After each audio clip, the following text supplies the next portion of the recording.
Un'azienda chiude e licenzia il personale? Dagli artigiani la proposta.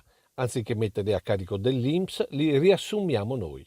A lanciare l'idea il presidente di Confartigianato Marca Trevigiana nel corso del pomeriggio di lavori per il rinnovo delle cariche del mandamento di Castelfranco. Una proposta partendo da una situazione ben precisa. Abbiamo il grande tema della mancanza di manodopera, oltre a quella specializzata ci manca la manodopera, quella diciamo di base. Per questo Oscar Bernardi si rivolge al mondo politico perché regolamenti il cambio di visione, da cassa integrazione a nuova occupazione. Le aziende che oggi a cui manca personale qualificato hanno purtroppo sono costrette a limitarsi negli ordini, nelle consegne, nelle commesse.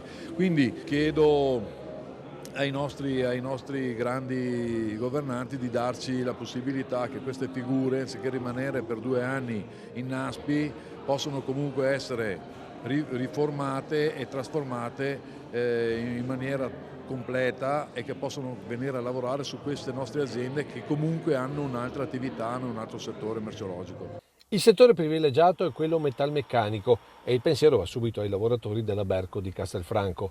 Quindi un'unica azione per due soluzioni verso licenziati e aziende artigiane che non trovano collaboratori. Una prospettiva emersa durante l'assemblea che ha rinnovato i 21 consiglieri, a cui spetterà dare anche altre risposte per altre sfide indicate dal presidente uscente Maurizio Catapan.